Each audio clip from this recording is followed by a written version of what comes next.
What's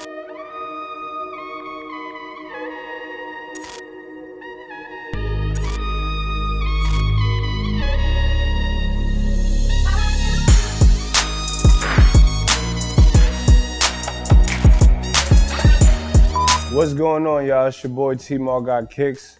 This is the Young OGs, and I'm here with my man, my right-hand man, Mouse. Yeah. All right, so Mouse, just tell the people a little bit about yourself. Definitely. So my name is Mouse Jones. You can follow me on Instagram and Twitter at Mouse_Jones.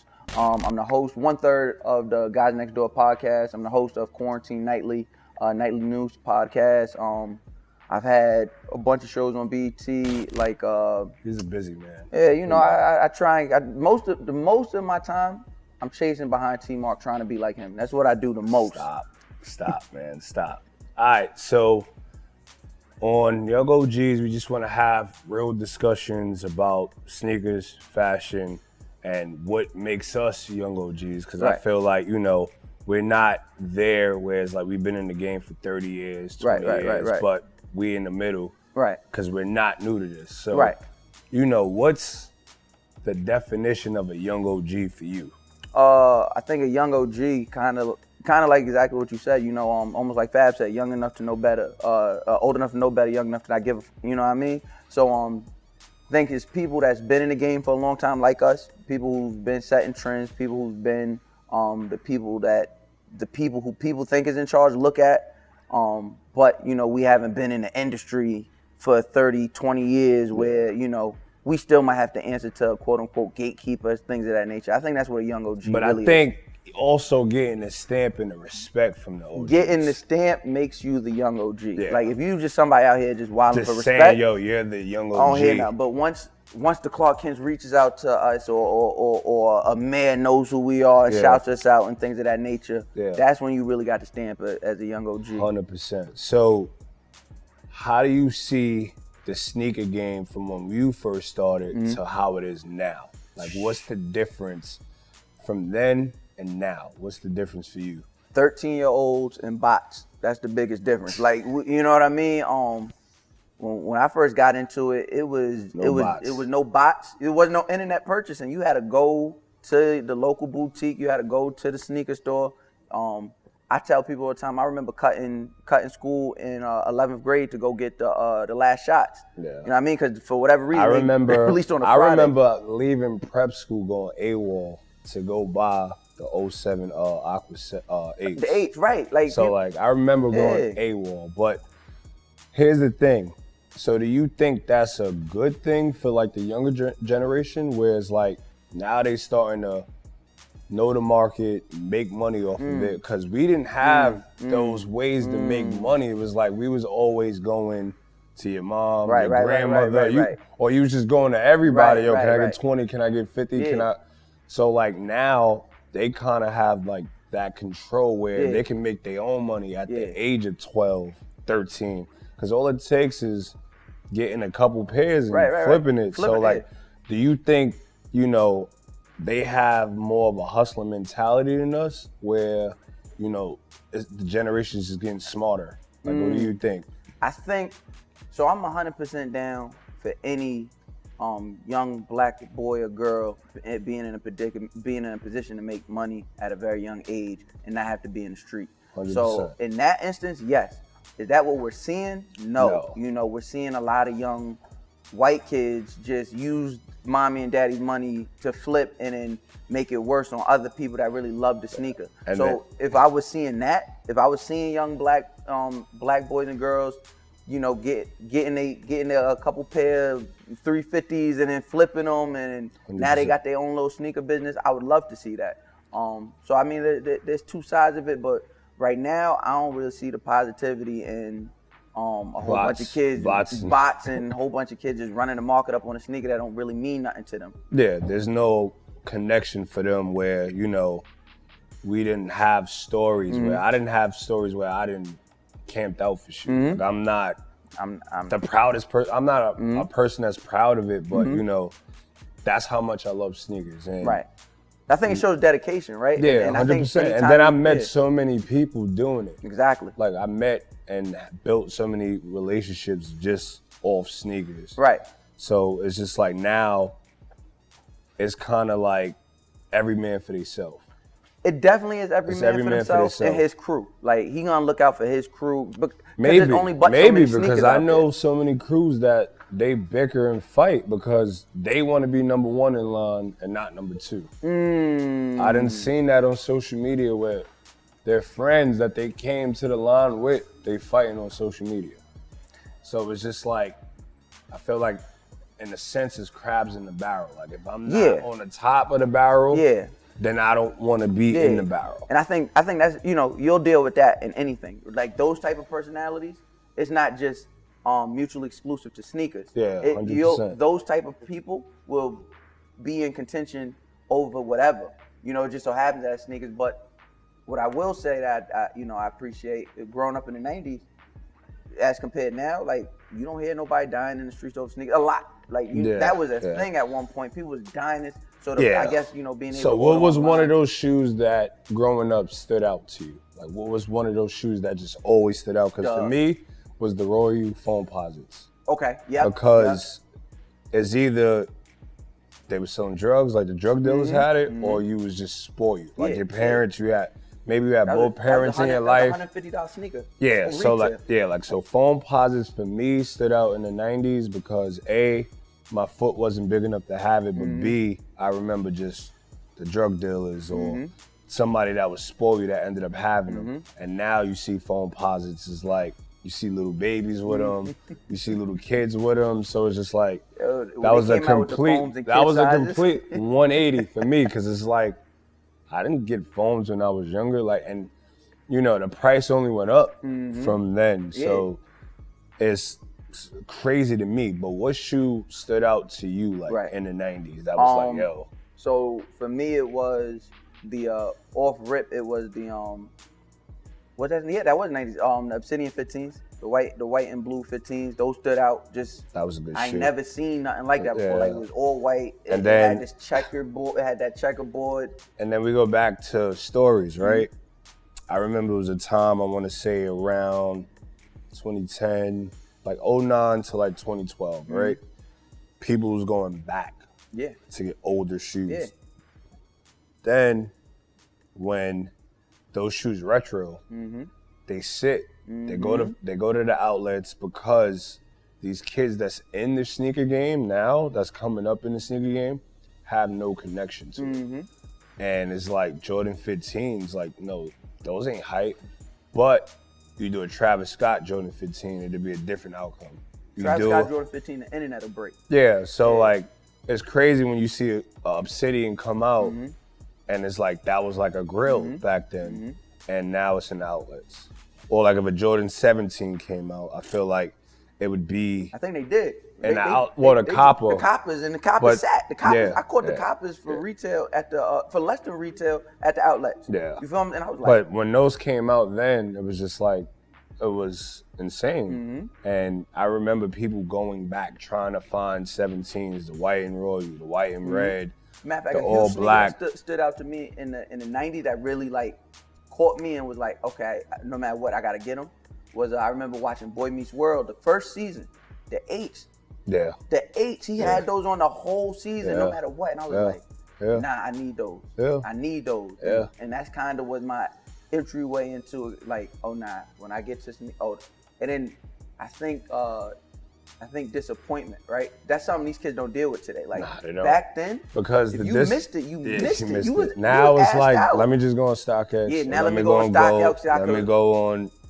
Well, these kids don't even use eBay anymore, so it's just which might be smart, because I mean, the thing is, no, like if you use eBay the right way, then you know what to look for. Like you know, all right, I'm gonna look at the seller.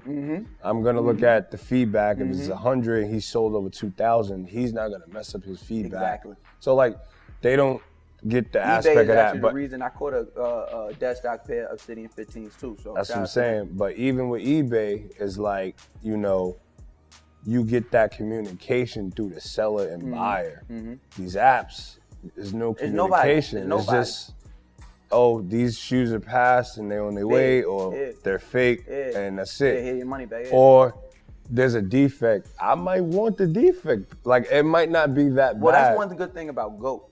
I don't know about StockX because I never dealt with that, but StockX, they reach out. GOAT will reach out and let you know, hey, there's a defect with this. Do you still want it? Okay. And I'm like, yeah, like what? And that, you telling me like that's even something more special about a shoe that was already special to me. So. Fact. So I mean, we spoke. Oh, and the Bo Jacks when we were talking about sneakers, the Bo Jacks was amazing. Yeah, Bo Jacks was crazy. White and orange pair was amazing. Then they did the Oakland Raiders pair.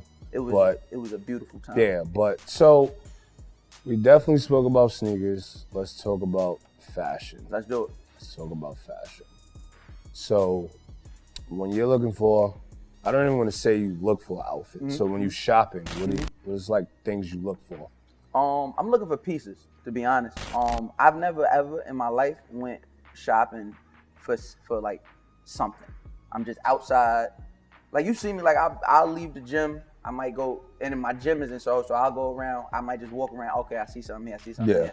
Outside of a specific drop, like I might pull up to the store for a drop. Might pull up on MA or bait for a drop.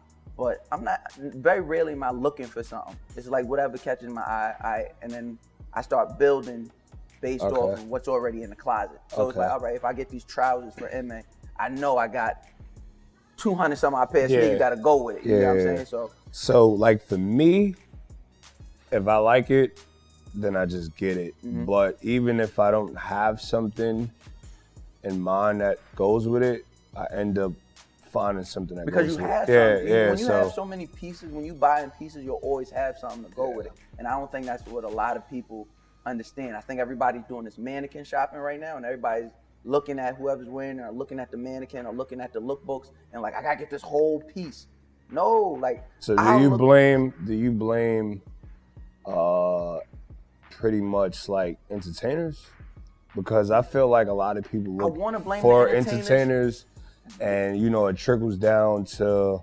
I want to blame the entertainers, certain but people. We can't really blame the entertainers because at the end of the day, they're just consumers with more money. You get me? Like they're just as corn as the person on the street shopping on mannequins. They just got more money. Yeah. So really, it boils down to the gatekeepers. There's no real gatekeepers. There's nobody G-checking, right? There's no more upscale vandals. There's no more, there's no more. Ye doesn't have integrity anymore. There's nobody with integrity saying, "Yo, you wilding for that. What are you doing?" Yeah, it's different with Ye when he was signed with Nike, and he had his own shoe with Nike. Like that's my favorite era of fashion because it became high end plus streetwear combined with you combine that high. You find the middle. Become that high low. You find that middle ground where it's like, okay, I could throw on some YSL jeans, but I could throw on a BBC tee and some Jordans. Yeah, outfit. This is how I feel. Who wants to walk around with an outfit retailing $5 right? Like that might be an after sale. Who wants to wear an outfit, right? Because it's not comfortable. Yeah, that, and then it's like it loses value, especially like with high end stuff, like where it's like depending on what you get, like you might get some Margielas, right? Just example. Once you wear them, you're not getting anything close to retail. Nothing. Like you're not even getting, like what you paid for, like it's gonna be. And it's all you're paying. Half of that. Maybe. You're paying this for a moment, right?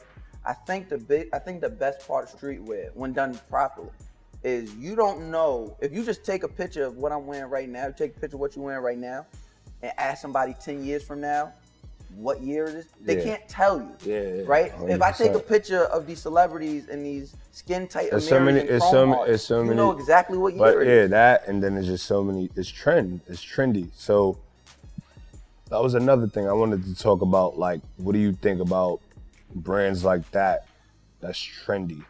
I feel like with celebrities, there's different trends all the time, and you just see them chasing it all the time, and then it's just like the people under them are chasing them. They're chasing the celebrities, and for me, I don't like to shop like that because you'll be changing your closet every other year. Getting no real value either. Yeah, like, because you couldn't even give a high school kid a pair of Balmain jeans for free. They're probably like, nah, those ain't Amiris, or those ain't that's not Chrome Hearts.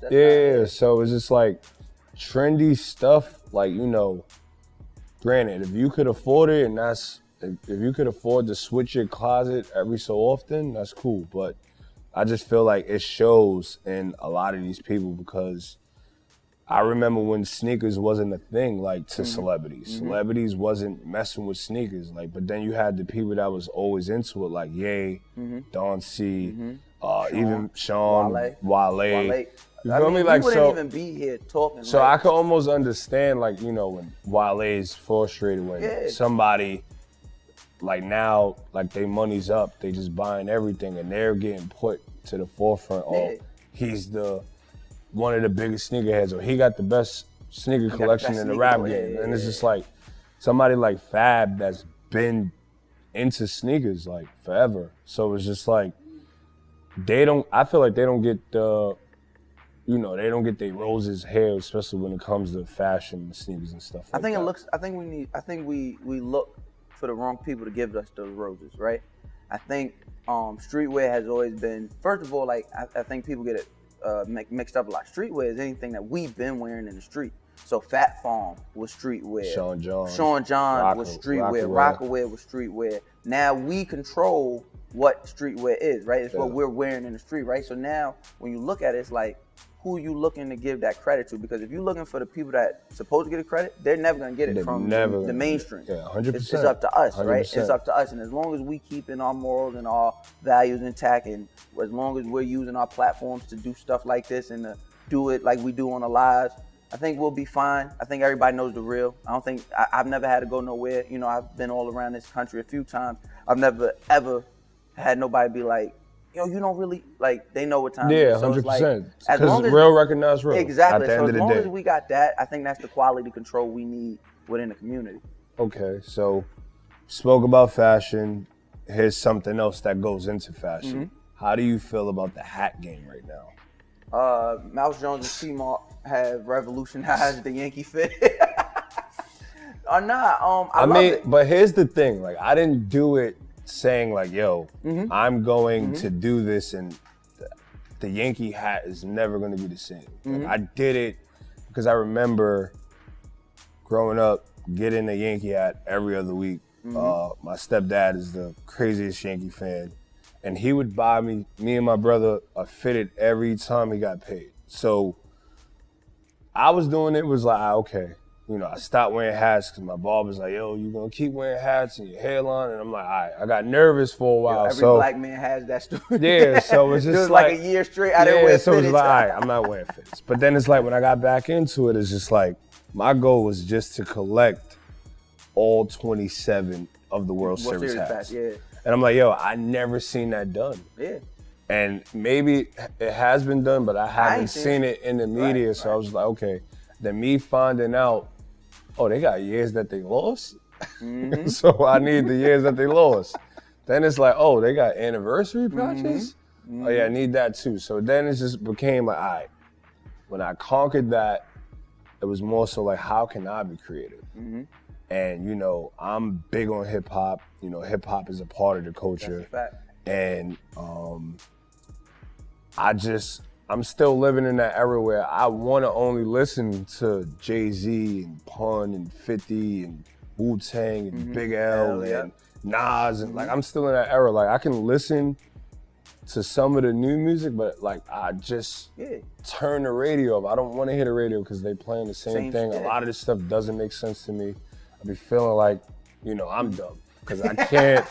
Like, the music is so dumbed down, and I kind of like something's wrong with me. So, you know, I'm more of a person where, like, if Jay says a line, you got to think about it, and you might not know. You might just do the research, like, oh, that's what he meant. I got Jay quotes. Yeah. So for me, like, I just wanted to bring the two together. I feel like New York, the Yankee hat is the staple. Yankee hat is the staple. And that's around the world, but I'm just saying New York right now, where like the Yankee hat is the staple, and you know, the Mets hat is the stapler that's like thrown in the garbage with no more staples. So, I mean, I just wanted to find a way, how can I tie the two? So we know, you know, they had hats with the labels big in the front. It had a time. Yeah. But when it comes down to it, it was always the side patch or a blank. It was always side patch. Or the blank. Or the blank. So it was just like, okay. Or you remember when we was going hard and we didn't want the going hard, you didn't want the any on the side. You want your gray bottom with no any on the side. You just wanted the blank. Yep. And your patch had to be on the left side and stuff like that. So that was my reasoning with coming up with, the hats with the labels, and it's never been done. And, I just wanted to be creative, and then people started gravitating to it. As it should, but that's how it's supposed to be. But it just happened so fast. Because I felt like with me, this wasn't something I just woke up and just say, yo, I'm doing it. Like, it took samples. I done lost hats because the samples then looked terrible. Research, making sure nobody did it, building relationships with certain people that's a part of these crews, making sure they get hats. Like Meth has a hat, 50's getting a hat, Lenny S has a hat, DJ Clark Kent has a hat, Fat Joe, Mayor. Like, so me making those connections, and I just felt like, I wasn't doing it, yo, let me get rich fast. Like, it was more so like my passion for the hats and my passion for music and paying homage. So you got brands like Hat Club, you have brands like For You Caps, E-Cap City, stuff like that. So, who do you think? Do you think we get the credit for like pushing that forward to the forefront? Never gonna get it. We'll get it in the community. Like when somebody, like even right now, right? You've been doing this for a few months and it caught fire the way it did. You look at other people that do it, and everybody hits you or everybody hits me like, yo, look at this. And it's just so crazy because it's like, this was really like a year process. Right. Like so now everybody think they could just go do it. And that's always how it's gonna go. The person who goes first, the person who goes in first is never gonna get the credit. It's gonna be after the fact. But like you said, like this took dedication, this took work, this took research, this took actually having something that people typically don't have today. And that's a connection to the brand, connection to what you're doing, right? Anybody could come up with I know we make fun of them a lot. Anybody come up with a vintage tee. Anybody come up with a repop vintage tee of a rapper that they don't know nothing about. They just throwing it out and it's probably gonna sell. Oh, don't let them put a tie-dye or a hole in it. It's really gonna sell. Right? Stress and tie-dye? What? It's over. It's lit. They have no connection. You asking for a Jay-Z verse, they're not gonna have it. Yeah. You get what I'm saying? Yeah. So to be a fan of this, to be there in middle school and high school when this was the radio. Yeah. See that on even the hat. Me being able to give DJ Clue a hat. Like I know Clue personally, but like just what size was that? It was an 8? 5/8. Ain't no way. 5/8. All right. But he got a Caesar. Or whatever he got. But his head huge. Yeah, I know. But if he had braids or some shit, it'd be an 8.5. It'd be 8.5 pause. So with that was just like, I remember as a kid staying up, recording DJ Clue freestyles on a tape, like not a CD. The tape where you gotta flip it around. Yeah, 100%. So it was just like being able to make that connection and being able to give him a hat. It's just like, for him wanting a hat. Like that's the thing. Like I want to know what people's response is. Like, like when I shipped the hat out to Nas, like what was the response? Because Nas doesn't really show emotions. He's like, yo, he loved it.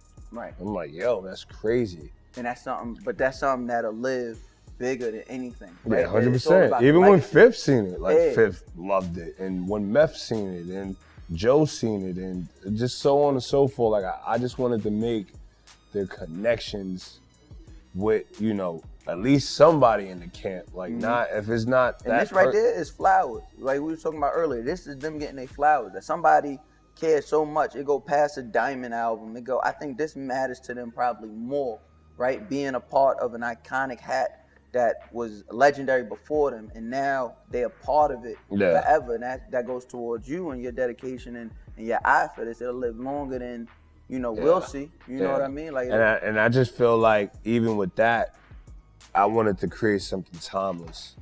Because if you're a Jay-Z fan or a Rockefeller fan, 10 years from now, you're not gonna stop being a Jay-Z fan or a Rockefeller fan or a Pun fan or whoever fan. Like, 50 this era, you see that, you just think of that mixtape era.